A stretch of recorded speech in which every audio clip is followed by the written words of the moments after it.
Hi guys, today we're going to talk about local sustainable beekeeping. Why we can and should get off the package bee treadmill and grow our own. And we're talking a bit at a landscape scale because the more people that do it, the better everyone is going to be, right? Like the backyard beekeeper with a hive or two in their backyard, they can only do so much. They are going to have a bad year and they need to be able to get local stock from someone who had a better year than they did. So it's not just one person trying to have their own sustainable apiary, it's a group of people having a sustainable system.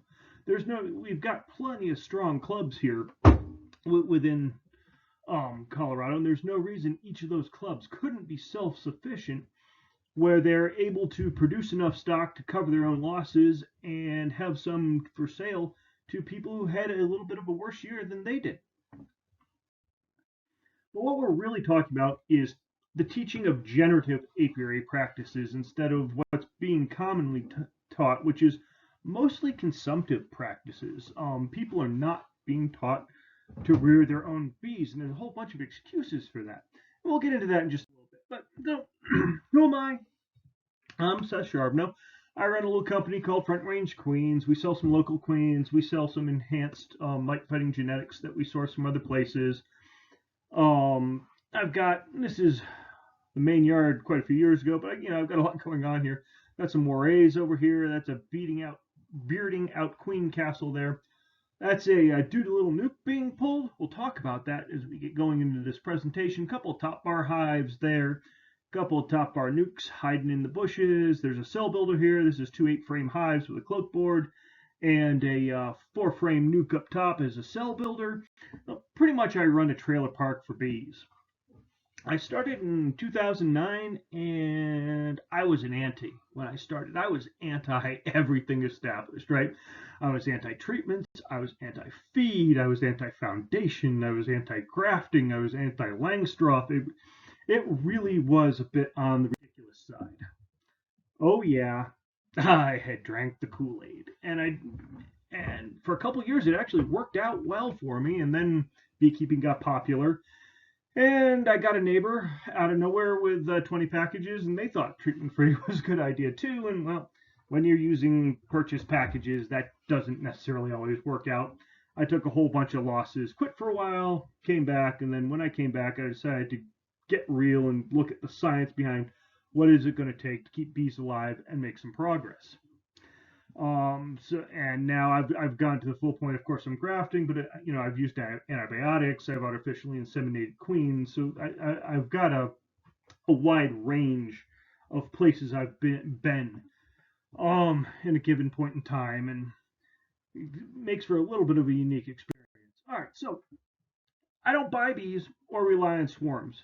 I make my own bees, and you should too, or you should get them from people who do. And we're going to talk about both of those. There we go. Why are we buying bees that have been shipped in?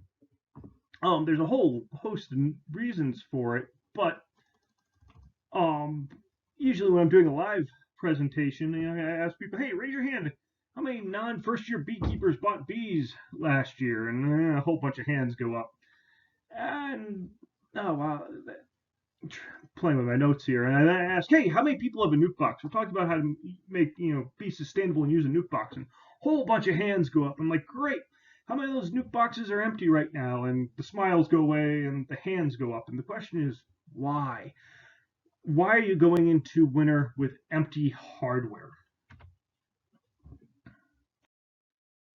Well, why should we make our own? Well, for starters, we lose a lot of bees. Right on the 4-year average, the Bee Informed Partnership Survey is showing Colorado backyard beekeepers, which is, they call that 50 or less hives, lose 43.9% of their hives every single year. Those that are treating lost an average of 34%. Those who didn't treat lost about 61%. So yes, taking care of your mites is the first big step, but you're gonna need to learn how to make your own replacement bees if you don't want to buy bees every few years or every year. Beekeeping is a number game. You're gonna take those losses. You need to make those replacements while you have bees so you can make replacements. Otherwise, you get left without bees. All right, we're going to talk about some numbers real quick. And this is just kind of laying the foundation so you can see where recommendations are coming from. It also gives you some of the sources so you can quote unquote fact check me if you like. All right, so when it comes to queen rearing, right, it's about 30 nurse bees to make a 48-hour cell. We'll get into 48-hour cells because most people haven't heard of them. It's 400 to make a ripe cell, which is what you typically hear of in beekeeping. And it's about 10 times the amount of bees in a two-frame nuke as it is in a mini nuke, meaning you can make a heck of a lot more queens with the same amount of bees if you use mini nukes. And since you can't overwinter a two-frame nuke anyway, it's a good use of your resources. When I get into some BIP numbers down the road, I can show it to you, but people aren't feeding their bees enough in Colorado. It's 40 pounds of sugar just to draw out the wax of 2 deeps in a super. That's a lot of sugar that needs to come somewhere if you're starting a package from Foundation. And based on some of Seeley's numbers, it's about 2.5 pounds of sugar to feed 1 deep frame of brood. On top of that, each worker is going to need about 11 milligrams of sugar a day. At 50,000 bees, that's 8.5 pounds a week in sugar. If you don't have a nectar flow coming in, that's a lot. That's a big deficit the hive needs to cover. And that's sugar, not honey. Honey's 20% heavier, right? And each brood is going to take about 37 milligrams of protein. That works out to a 1 pound patty at 15%. That's only enough for a quarter frame of brood. Pollen sub, don't get me wrong, it's good. And it's really helpful when you get a spot of bad weather and the bees can't fly. It keeps them from going backwards. It keeps them from cannibalizing the larva. But that patty's not really feeding the brood anywhere near as much as some people think it is.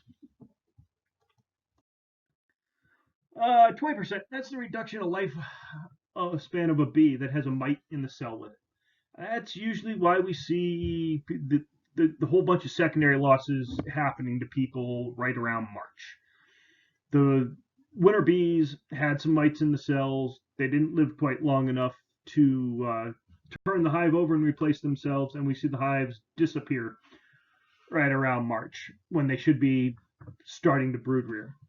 And 400%, that's the approximate increase in mites that 20% drone comb is, as in natural comb. That's one of the reasons Foundation is important, because we see approximate loss of honey if you're on natural comb is 50%.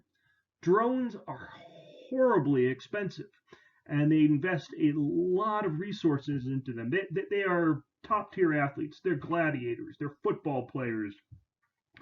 That take a lot of calories and a lot of protein to power so they can go out there and win. Everyone wants to call a mating and a DCA a race, but it's more like a football game or a scrum for where they're just elbowing and pushing and knocking each other around. And so weight matters and mass matters. And yeah, so that comes out to about 6.5 pounds of honey loss per deep frame of drone brood. That's what it costs you to make, and that's fairly significant. All right. A lot of people start talking about, hey, just make your own queens. They're free. And I do want to say, hang on, wait a minute. Not so fast. Past 4 frames of bees, you get a net gain of about 550 bees a day. Yeah. The queen's laying 1,500 eggs a day, but the old bees are dying off. So that's your net gain, right?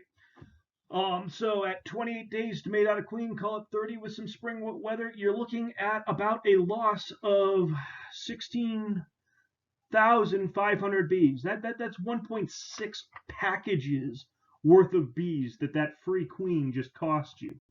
So when you're trying to build up splits for a flow and actually make a crop off them in the year you make them, that's an important consideration. All right. Going into some BIP numbers, losses by the monitoring method, and these have all come up a little bit. Alcohol wash used to be about 27% the last time I pulled these numbers, so we're getting a little higher. But we can see, the people who just looked for mites and didn't see any, their losses are a lot higher. Sticky boards are a little higher, sugar's a little higher, but alcohol wash. This is what successful beekeepers do. Um, this isn't necessarily causary. Right? This is just what people who are successful are doing. Probably because those who alcohol wash are taking mites a little serious than people who are using some of the softer methods. All right, losses by mite treatment.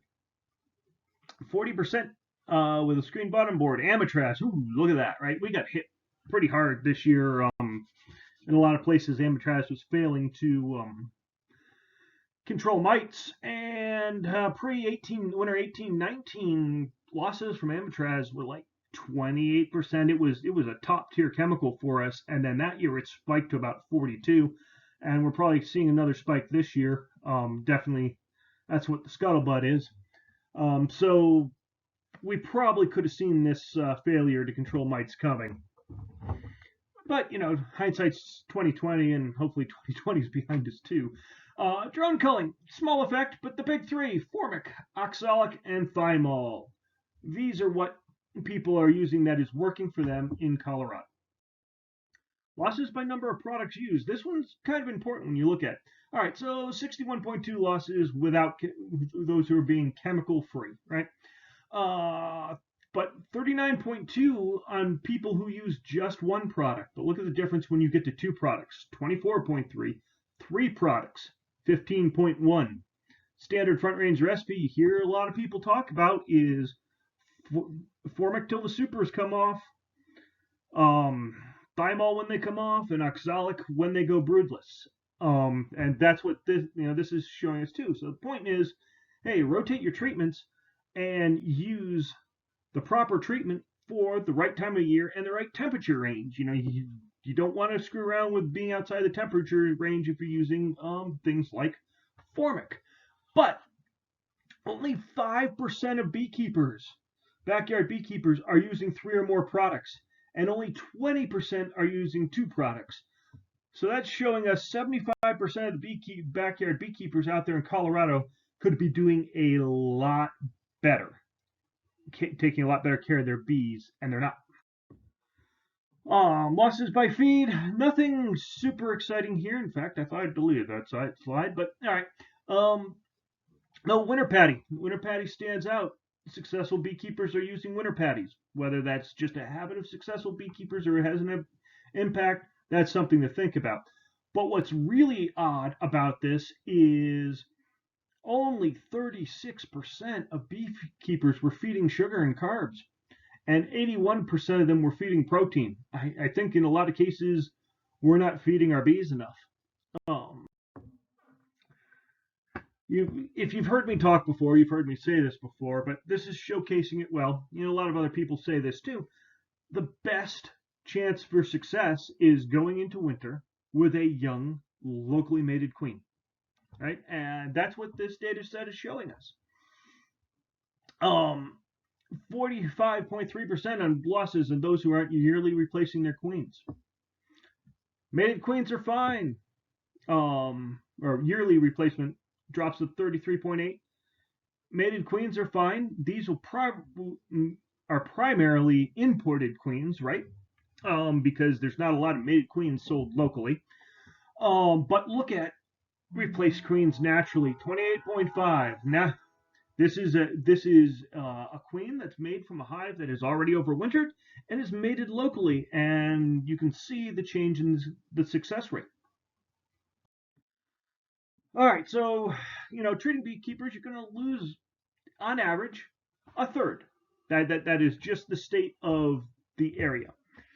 So which means for every 3 hives out there, there's going to need to be a replacement every year. Spread throughout the front range, that is a lot of replacement bees. It's actually insane when you start looking at this. Now I swiped this from Mile High's page, I think.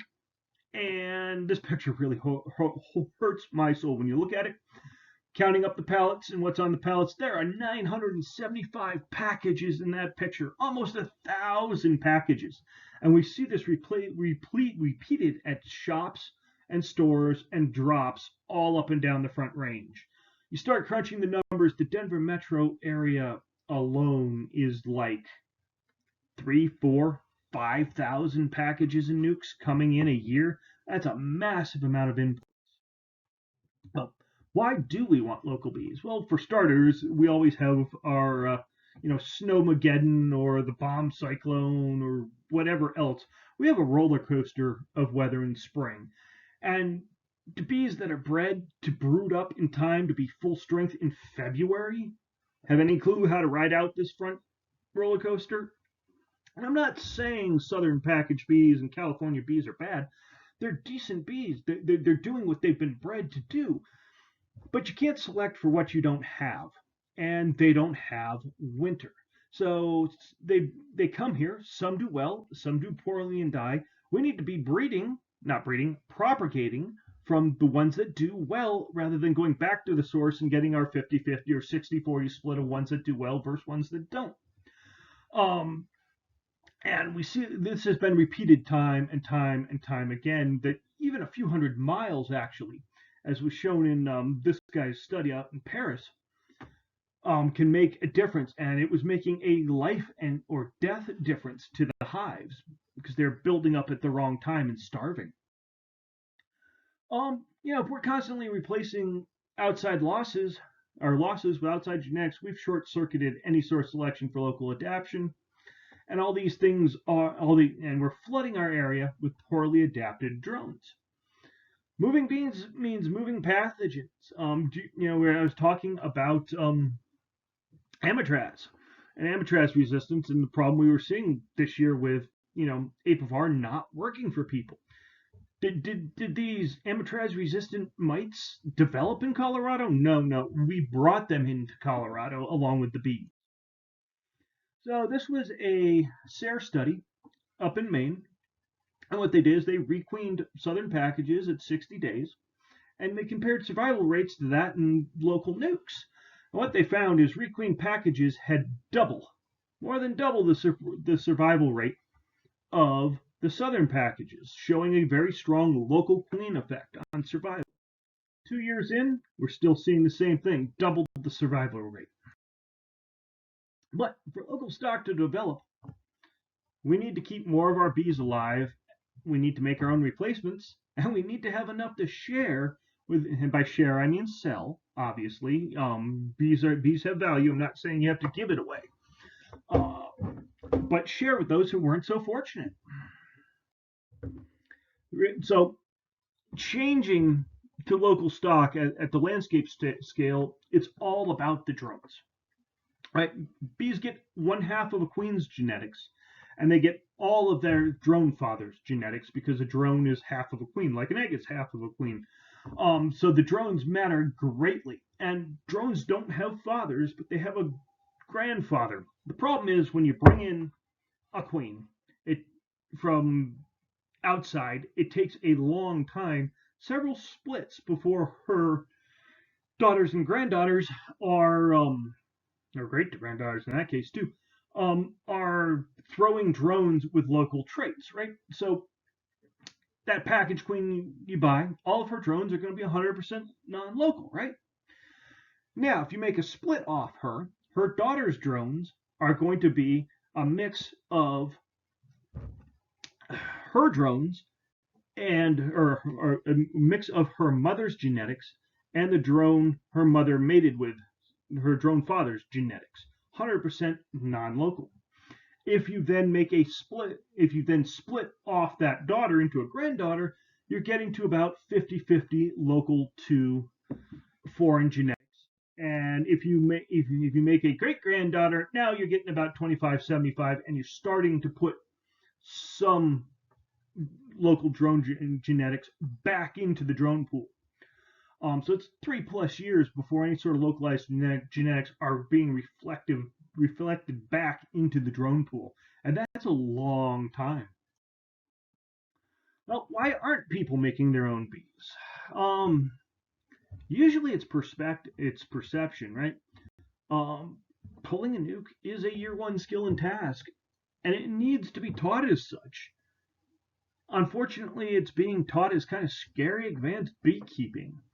And when you teach it like that, people see it like that. The reality is, if you don't want to buy, even if you're a first year beekeeper, if you don't want to buy bees come spring, you want to pull that nuke mid July, whatever's good for your area. Obviously, Denver Metro is different than Grand Junction is different than Fort Collins. And then you have two hives. And if you go into a winter with two hives, one you've now made a local queen, right? Or localized anyway, and a fresh queen. But you're going into winter with two hives, which means you can take 50% losses and still not have to buy a new package come spring. The other problem here is there's very little incentive in teaching people to be self-sufficient. You as a teacher, you want them to come back for that advanced class. You don't want, no one makes money on students who don't come back for more classes, and no one makes any money from students that aren't, or beekeepers who aren't buying new bees, right? Both of those are very strong financial incentives, and I'm not saying these people are doing anything wrong at all. I'm just saying that there's not a lot of motivation to teach self-sufficiency out there. And a lot of people get stuck on what I call the build-up treadmill. First year they get that package bees, and all they're told is you need to feed it. It needs to build up so it can overwinter, and push some sugar, and they build it up and they overwinter it, but they don't split it because it's got to be a big double deep to overwinter, which is far from the case. We can easily overwinter nukes in most of Colorado. We can definitely overwinter singles in just about all of Colorado, no problem, hands down there. Then comes their second year, and well, it needs to build up so they can finally make a crop. I mean, it's time for an ROI. The bees lived. I want some honey this year.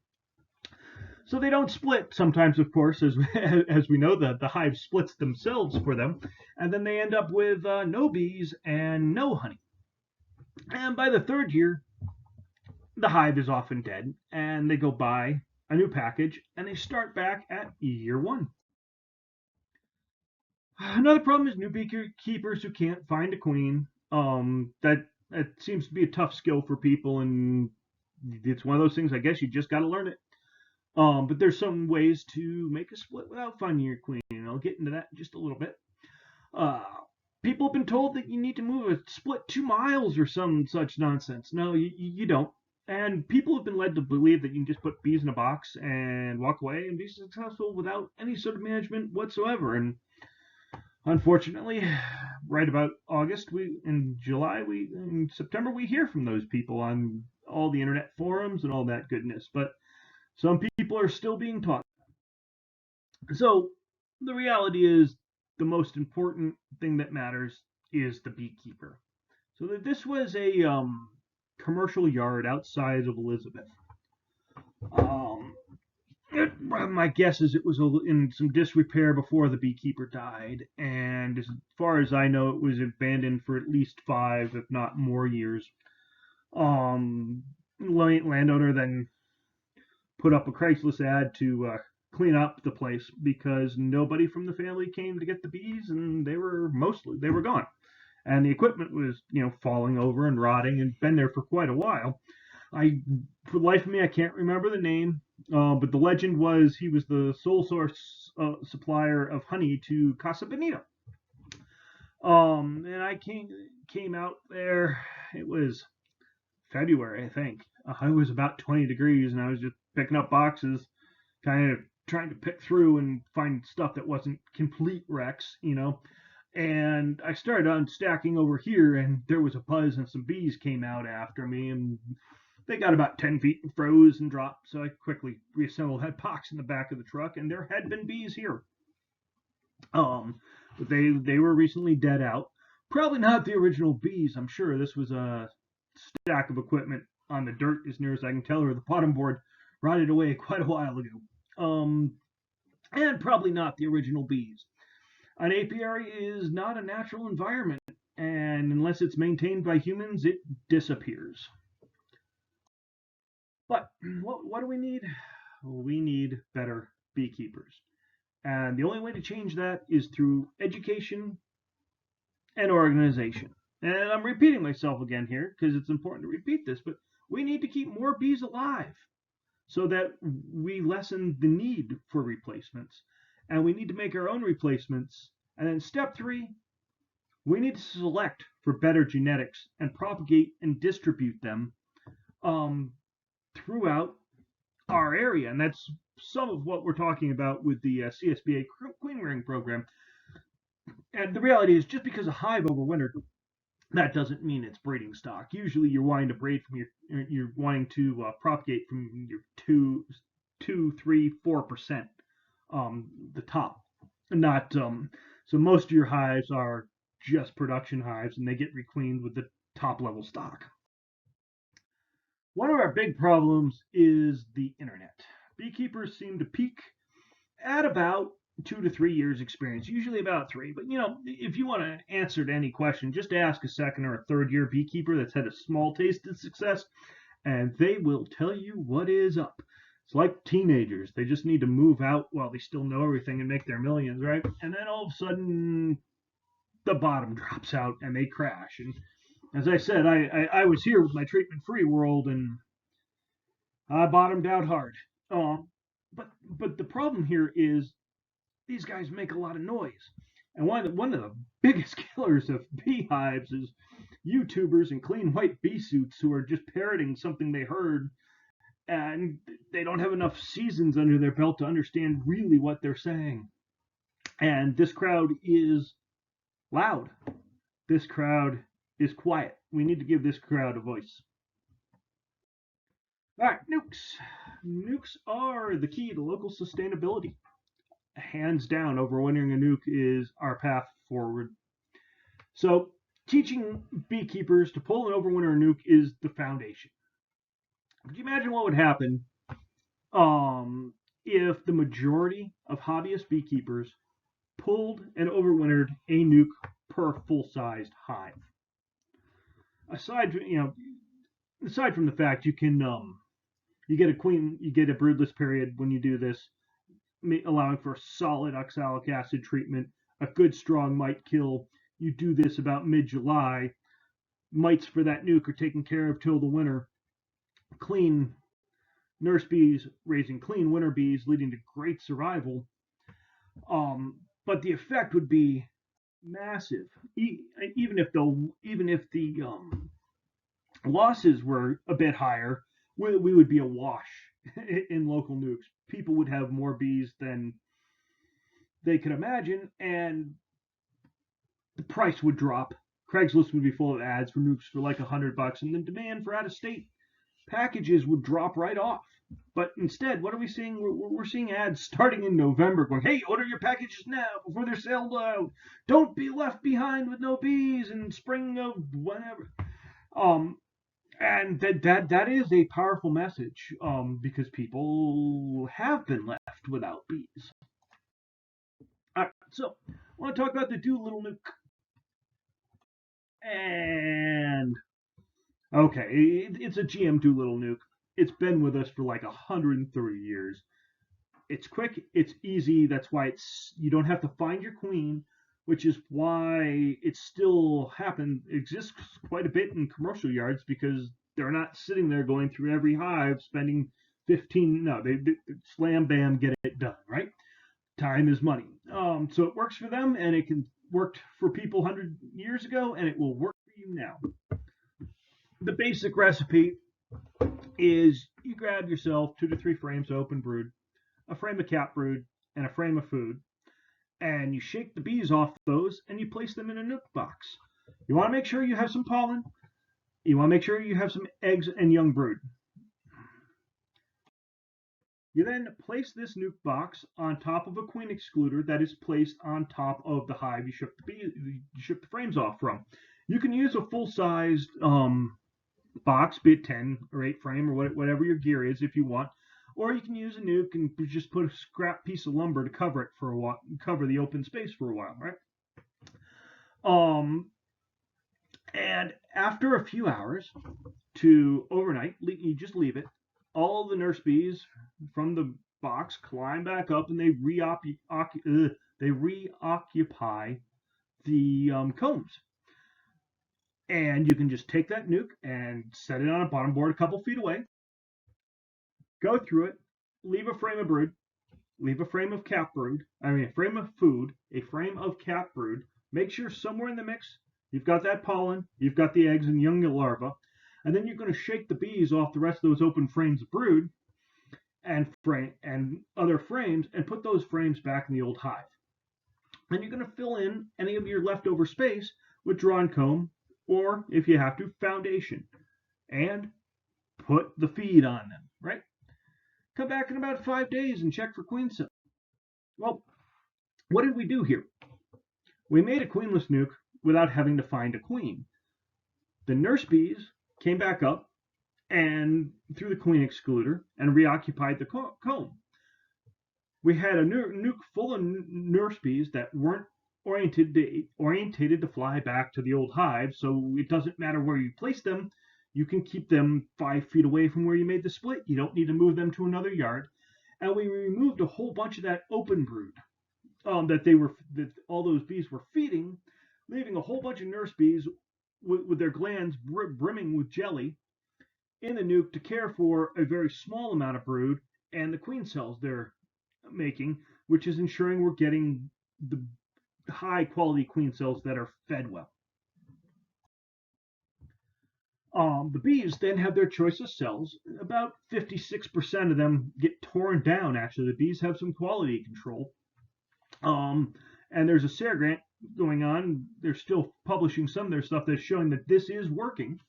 And in essence, we made a free-flying queenless starter finisher.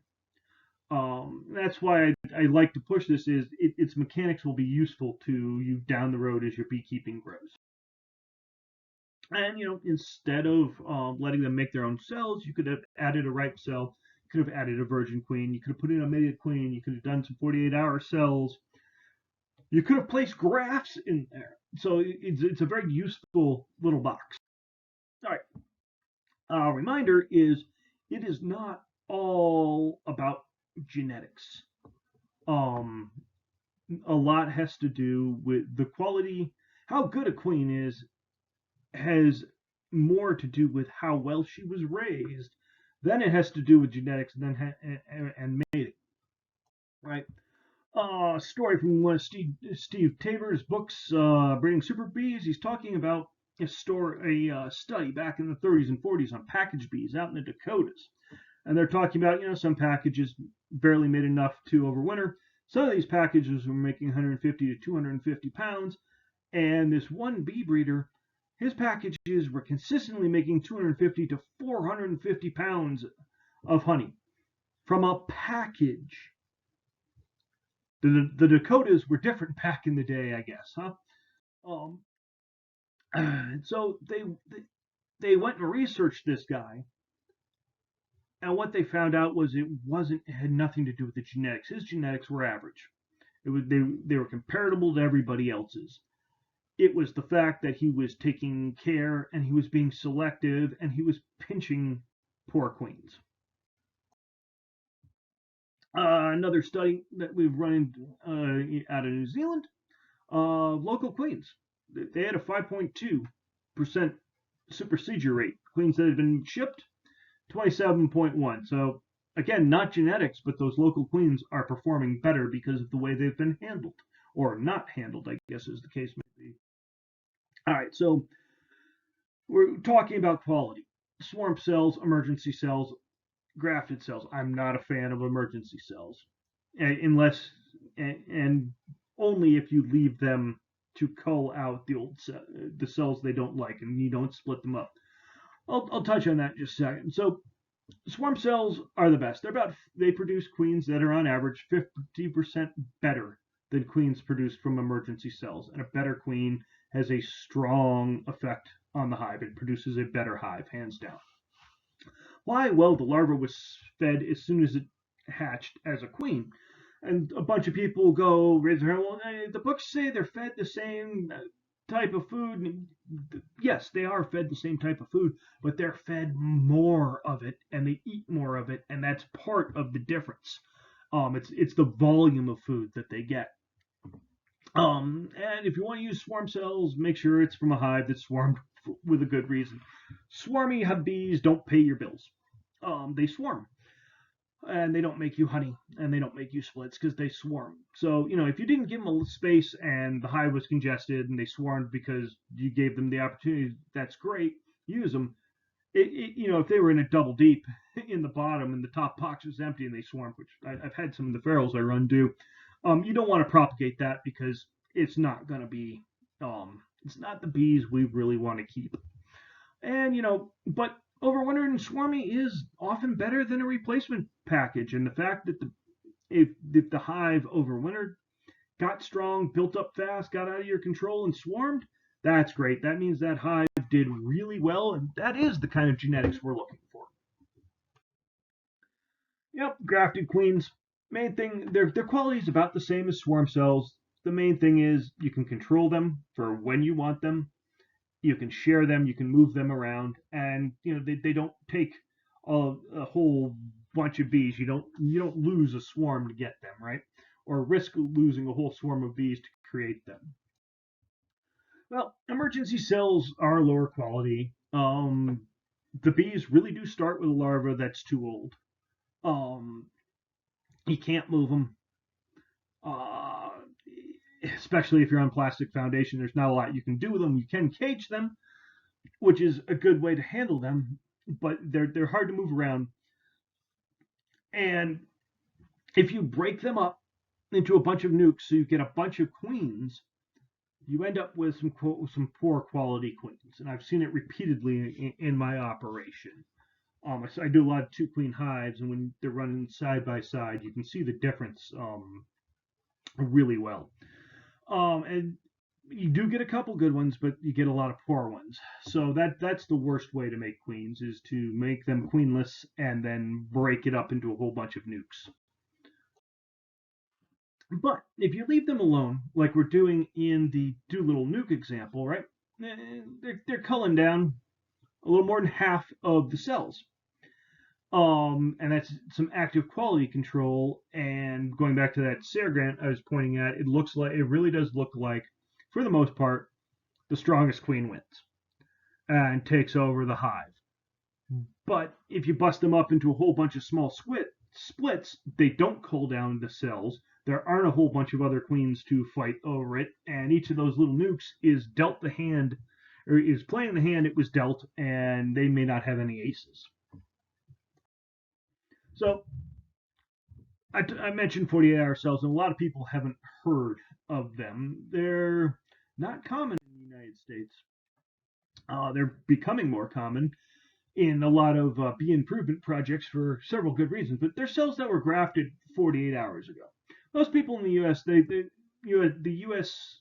bee system focuses on placing ripe cells in mating nukes. Overseas, there was a lot of focus on placing virgins in mating nukes because they were sending them away to island mating stations, and you didn't want to mail a dud cell, and you wanted to inspect the virgin to make sure she was the right color, that she had all of her legs and her wings and all that before you spent the money to ship her off to get mated. And in other places, 48-hour cells have been used. They're cheap and easy and fast. They don't take a lot of resources to produce, and they're portable, so they can be shared and distributed. That's stuck again. All right.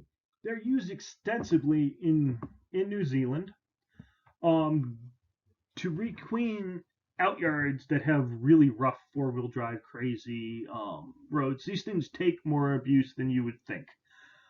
John Kufis, big treatment-free beekeeper and master beekeeper, and he's has been shipping them this way. He puts them on the overnight train to Paris, and a bunch of beekeepers pick up their package in the morning and distribute it to all of their friends and people who are in on the buy. Joe Lackshaw has shipped them. There's been a couple articles in ABJ and Bee Culture. Larry Connor's been using them a bunch. He's been known to stash them in his carry-on luggage because they don't need any cover bees. They can be just shipped in a plastic bag. And this is how, if you take one of his grafting classes, he sends you home with the cells you grafted as 48-hour cells that you can bring home and place in your own hive. These guys were the biggest honey operation in the world, like 50,000 hives.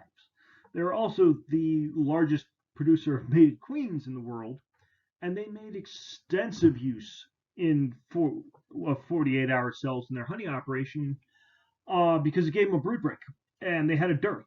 So they would go through and they would pinch all their queens, and they would drop in 48-hour cells, and that was their requeening program. And then the hive went through a brood break where it's not rearing brood, and as we're looking at in the numbers section, brood requires a lot of food. So this was a way that they were saving on feeding, which for me I find really useful because I get a hard dearth about the second week of July every year, and that's when I'm making a lot of my splits.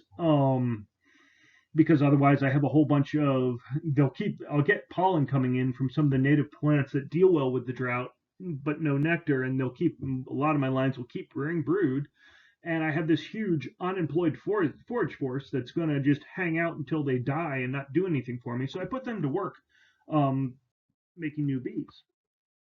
Going back to that Sarah grant I was talking about, they're finding that 48-hour cells placed in what is equivalent to a two-frame nuke produced queens that were of the same quality as ripe cells coming from those big monster, 4 deep high, 5 deep high, Brother Adam, Michael Palmer type cell builders.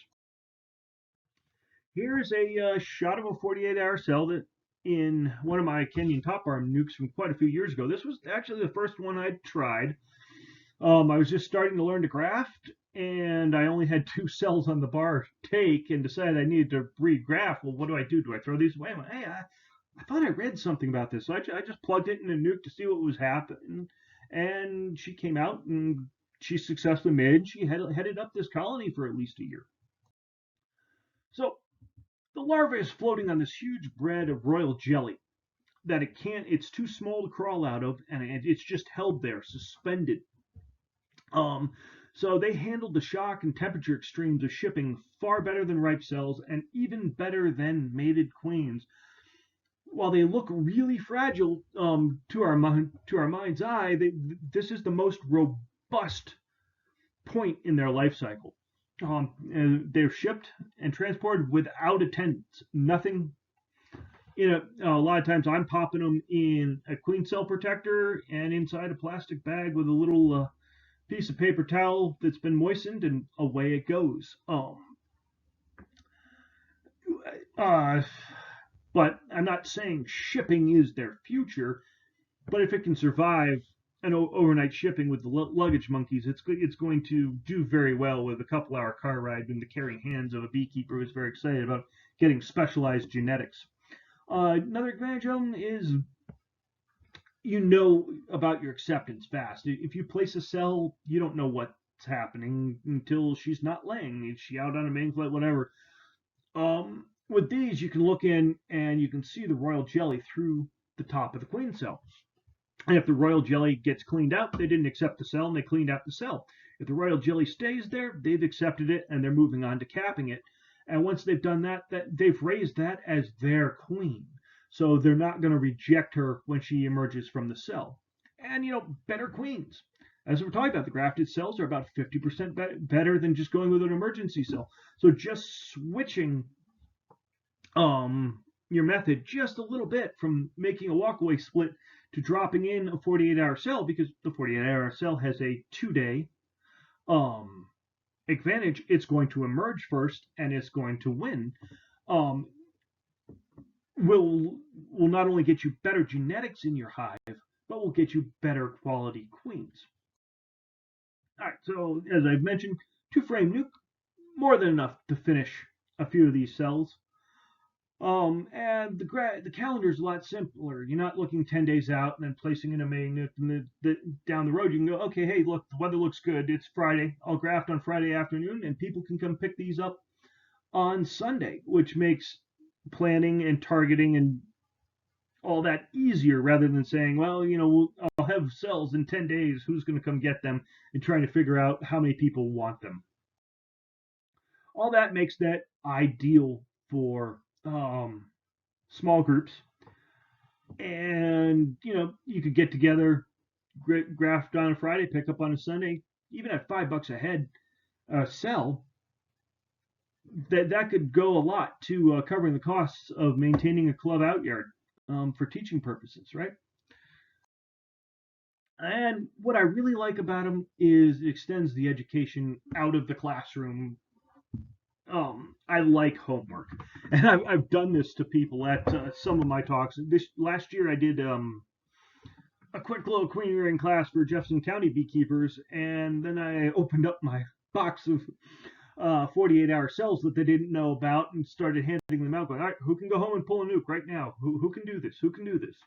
And one lady had come down from Colorado Springs, even, and she was able to successfully drive it home, pull a nuke, and get a queen out of it, which was pretty exciting for her.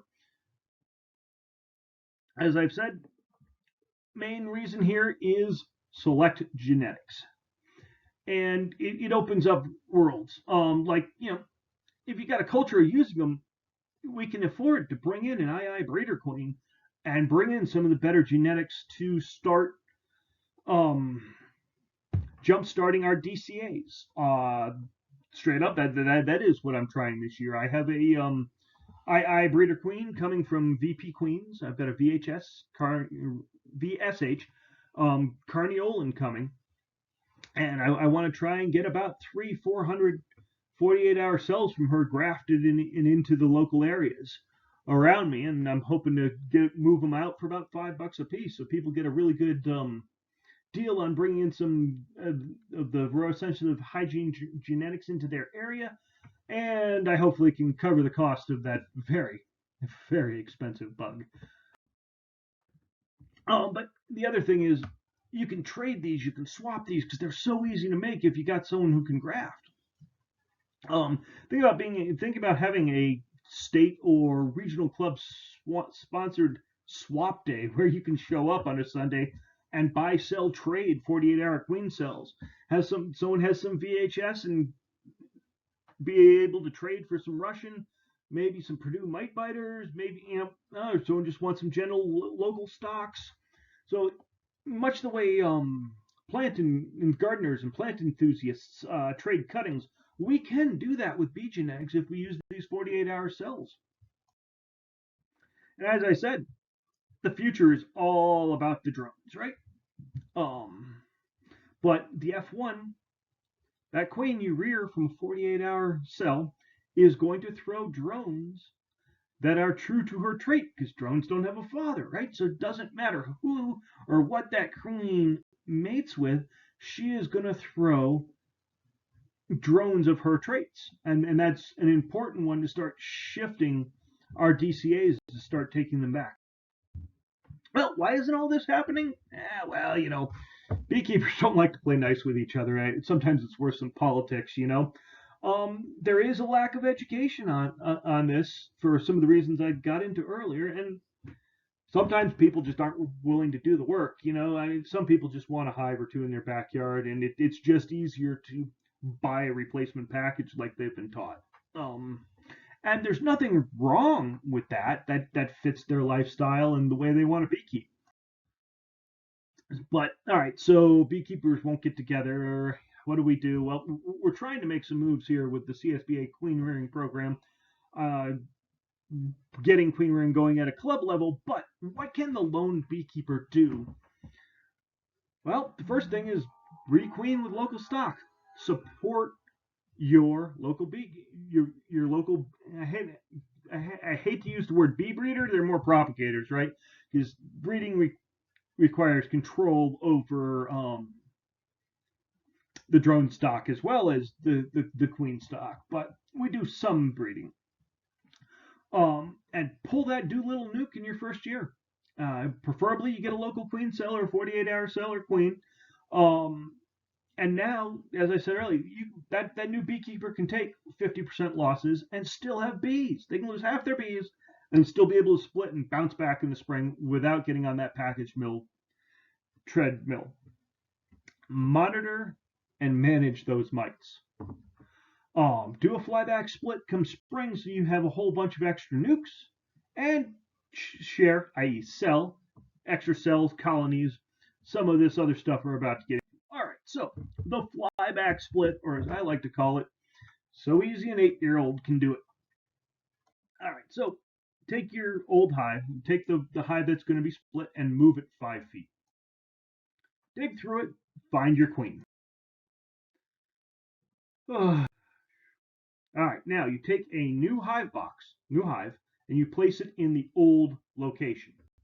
You add 1 to 2 frames of open brood, and the rest is just foundation or empty bars or foundationless frames.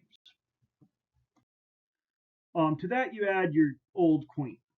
I often find the queen on a frame of mostly open brood, and I just move that frame. In this case, we were transferring from a Kenyan top bar hive and moving the split into a Langstroth, so I had to catch the queen, brush all the bees off the frames, and then cut them out and mount them. Okay. So what have we done? In the new hive, at the old location with the old queen, all the old forage bees go back to the old hive. The frame or bar of open brood or 2 anchors them and it keeps them from absconding. But there's no room to put in any nectar. There's no room for the queen to lay. And what this does is it triggers post-swarm behavior. And about 70% of the forage force reverts back to nurses, because that's where bees like to be, is about 70-30 split. And they become comb drawing machines. It's like catching a swarm. And they just, as long as you feed them, they just take off making comb for you. And just like a Snellgrove split, you can get a crop off this split because they build up so fast. If you got to do it early enough, but because they have a mated queen, they take off. This is a favorite of mine in the fall. As I was talking about, I get that dearth. This is how I put my forage force to work. I do this split.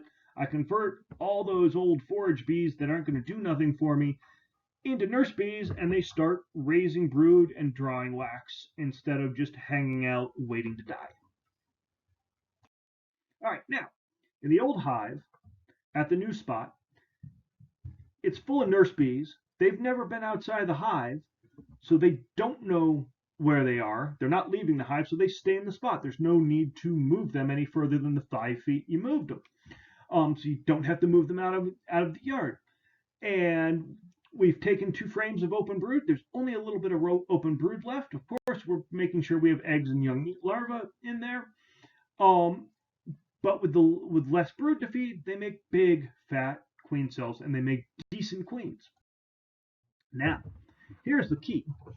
What happened to the mites?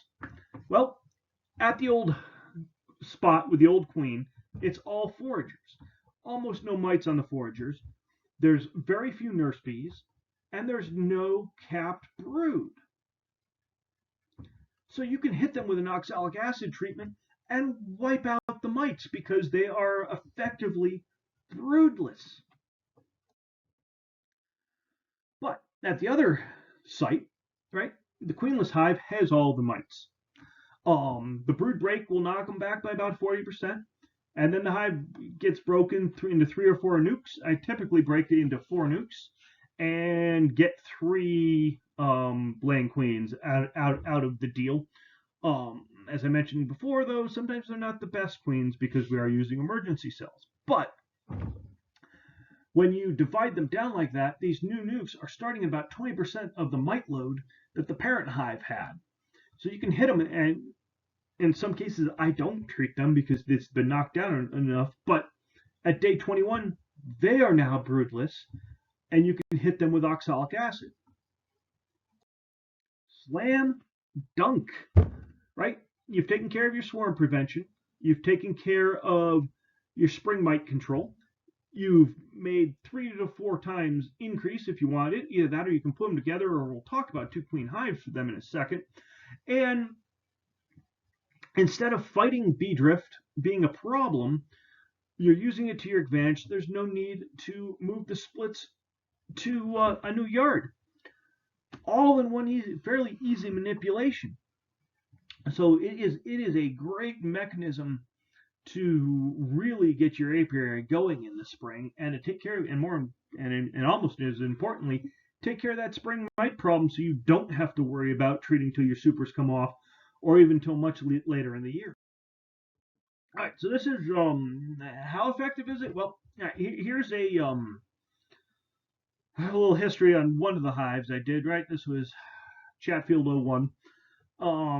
2016, it was a swarm that I caught, moved it to an out yard because it was starving. That was a rough year. But it had a good rabbit rush flow. They built up overwhere and fine. They got a November broodless dribble. Now, come 2017, though, I didn't do any spring mite care for them. And these guys showed themselves they were not mite resistant bees in the least, right? 725, I'm rolling 19 mites per 300. 8-4, I went in there and pulled out 14 pounds of honey, which isn't really bad for a top bar in my area. As we talked about, natural comb really holds back your honey production. And I dribbled them 3 times a week apart to take care of the mites. And then I came back and I hit them broodless in December. 2018, though, 5-7, I did a flyaway split with them, right? I took 2 combs open brood and did the flyback split. The brood side was split 4 ways. As I said earlier, typically I get 75% return on that 3 mated out. So that one hive became 4. And by 7-10, they had drawn and filled the entire hive, and I harvested 13 pounds of honey.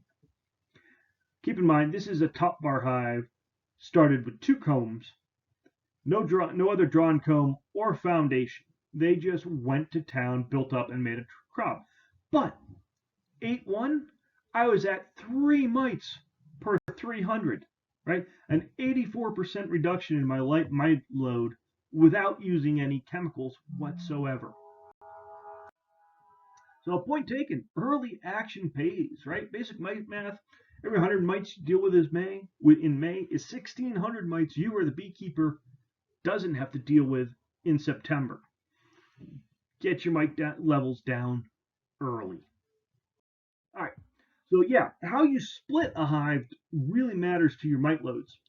This was a quick dirty experiment I did. I took 3 overwinter nukes, and one of them I pulled the queen at the start of the flow to give it a brood break because I thought maybe it'd make more honey. You hear talk of that, and it didn't work out. Maybe I pulled her too early, I don't know. One swarmed, and one was flyback split, right? Well, by late July, the flyback split had half the mites of the swarmed hive and a third of the mites of the brood break hive. 3 per 300, 6 per 300, and 9 per 300 respectively.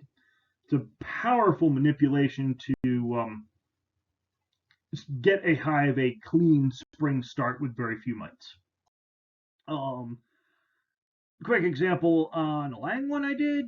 I moved a comb of open brood and a drawn comb into a 4-frame lang. This was a top bar to a lang, an overwear top bar nuke. And by 418, it was a double high 4-frame. 530, it went to 10-frame gear. 7-1, it completely filled out 2 deeps. Threw a super on it, but at that point my flow was over.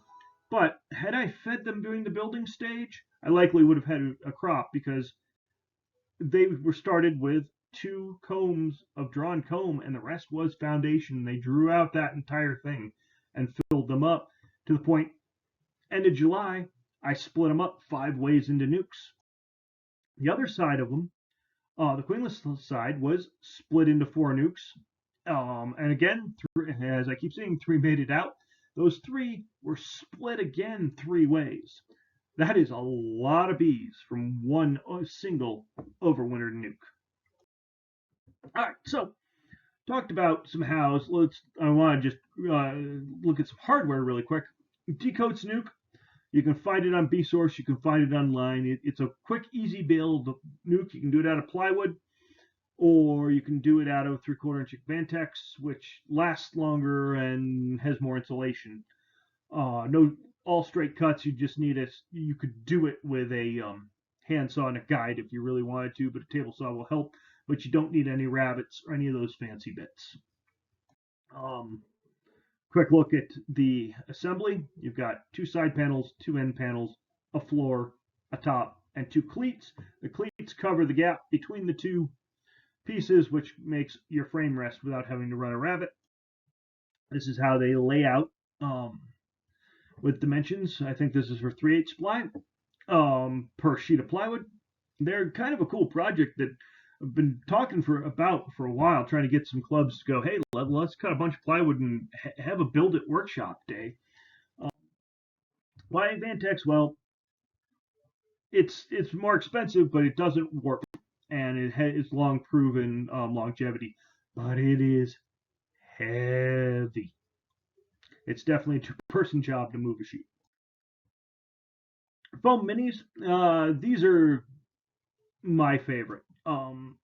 I was looking at two frame nukes for a while, and honestly, I can't overwinter a two frame nuke. So what good are they? They're a piece of specialty equipment I have to store. So if I have to store something that's not going to overwinter, I'm going to do the minis because I can literally make up 6 minis per two frame nuke. They take 600 bees. It's literally a cup of bees, and you just drop them in, kind of like you would collecting for night wash. Anyway, very little resources. They're well designed. They've got a built-in feeder. They're universally available for about $15 at all the big bee stores.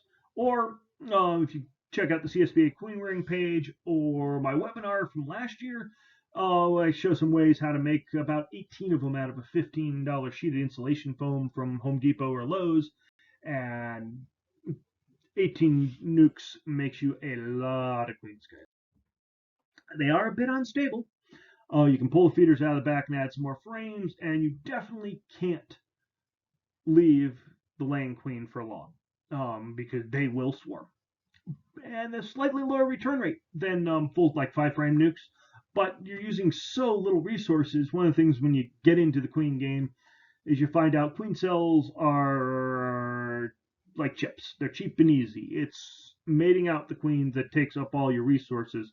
So you may, if these are coming back at 60% and the others are coming back at 80%, well, one of those failing is dozens worth of mini nukes failing. So it's a much better return on your bee resource investment. But where I think these things really are going to shine is for backyard beekeepers and small programs in using virgins, right?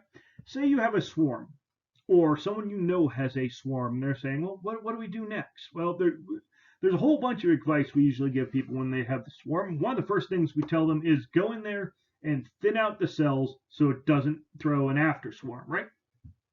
Instead of doing that, most people are on plastic foundation. You can go in and you can make little pushing cages out of number 8 wire, and you can push them in around the cells, and you can cage all these cells so other virgins can't get in and they can't get out, and you can harvest a dozen queens out of this swarmed hive, put them in mini nukes.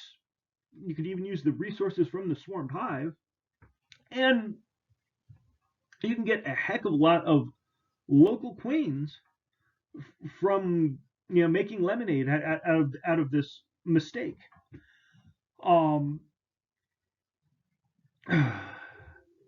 Lost train of thought. So I'd like to see more of this for sure. People, I talked it up last year, and people were getting some good results. So I'd like to see more of it this year. All right, so I want to talk to you a little bit about two queen hives. This isn't a standard backyard beekeeper management type thing, and I almost think it should be. All right, this monster is from 2020. It did darn near 60 pounds of honey for me in a year where most of my other hives made nothing. I fed definitely over 1,000 pounds of sugar last year, if not more. So the fact that this did well was exciting. But what this is this is two 5-frame nukes, a piece of scrap wood over there, and then 4 deep supers high that I kept moving the brood up into. These were spring nukes from a flyback split that did this. And then I was able to slide these guys over here, drop a box there, and split this again when the flow was over. So this particular yard had overwintered 1 hive there, and it went into winter with 5, and I think there's 3 sitting there. One I wasn't surprised about. Its queen never did well. And that hive was in trouble from probably about September on, and one was a surprise, and it was mites, and that's my fault. But there's now 3 live hives there because of this management, and a much larger crop of honey than I would have gotten otherwise. Well, for the backyard beekeeper, the Palmer or the double nuke might be a better way to go, and that's a divided 10-frame body with 2 4-frame supers, allowing you to keep 2 queens in the footprint of 1 hive. There's a lot of people out there that are limited to 1 or 2 hives in their backyard, and this is a way to have some spare queens on hand, so to speak, and only have quote unquote 1 or 2 hives. But you see, a 2-queen hive hits production strength almost 2 times as fast as a full-sized hive, because the governor factor on how fast a hive can build up is the queen's laying rate. Because as when going back to the numbers, when I was talking about Randy Oliver there, it's linear, and it doesn't matter once you pass 4 or 5 frames of bees. It doesn't matter. The hive grows at the same rate, so you're growing twice the amount of bees for the same amount of bees inputs by adding just an extra queen. So let's say you want to hive ready to make a crop June 12th. That's your goal, and you're wanting 24 frames of bees to be at production strength for that flow. Right? All right. If you take a walk-away split with 10 frames, like some people do, right, and you let them raise a queen, you're going to be at 13 weeks to get to 24 frames. Thereabouts. Granted, these are all spitball numbers, and how good the weather is, how good the flow is, how good the pollen is, all plays in here. But this way, we're at least comparing apples to apples, saying everything's perfect, or however you want to look at it. All right, so it's about 4 weeks to get a laying queen, 2 weeks to establish the brood nest, and 7 weeks to build from 10 to 24 frames. So that's a March 13th split to catch that June flow. That's too early for most, if not all, of the years here, at least in the Denver metro from me. Other people's mileage may vary. However, if you add a mated queen, right, it's only 7 weeks. So that's an April 24th split. That's a good time of year to split for a lot of hives here in Denver. Well, it's going to be a toss-up as to whether or not local queens are available. Last year my first round was ready the end of the first week of May, so yeah, I would have been behind, right? You wouldn't have had your queen in time to meet your goal, which is why we see the honey-producing people not use local queens, and they bring them in because it allows them to split earlier so they can be large enough to capitalize on the flow. But if you take 2 5-frame splits with mated queens and super them in common in a 2-queen hive, right after they start laying, it's only 3.5 weeks to hit production strength. That's a May 12th split. Local queens are pretty much available by then. So that's a way that you can still meet your honey production goals, or even improve them, and use local stock. If you let those splits raise themselves, it's 9.5 weeks. About an April 7th split. That's doable quite a few years here for some people anyway. It's usually about where I've been. That's the start of dandelion, right? This lets you use your own genetics or 48-hour cells from improved stocks. We're not going to have laying queens ready by then, but we would have 48-hour cells if that's what people wanted. And you still make a crop from your increase. You're using local genetics and you're beekeeping smarter to hit the same goal. Right? Now, package is 10 to 11 weeks to hit 24 frames. That's the last week in March, first week in April. When do our packages come in? Usually late April. Interesting to note that in Canada, they're installing, north of us, they're installing their packages in early March because that's when they're getting them from New Zealand, because that's the end of New Zealand season. And apparently they do quite well. I was really surprised to learn that because I would have thought that was too early, but they put a top feeder on them and some pollen patty, and apparently they do well to the point that they bring in the packages, they grow them out, and then they split them and sell them as nukes to the other side of Canada up north, and that's their business model is they turn it into 3 or 4 and keep one for themselves and make money off the top, and then turn around and make their crop. So, parting thoughts, guys. Get your club involved with the CSBA Queen Rearing program. Looking to double nukes if you are at a hive limited location. And remember, sugar's cheap. Bees are expensive, but sugar makes bees. So yeah, strong early feeding can lead to hives needing to be split. And well, that's what we want to do, right? We want to propagate them. So that making sure your hives are fed well in the spring will help you have big, strong hives that can be split and can still make you a crop. The end. My wife's happy picture. You can guess what's going on there. The kid's shaking bees for that split, and yeah, one of them got me. Anyway, thank you very much for listening.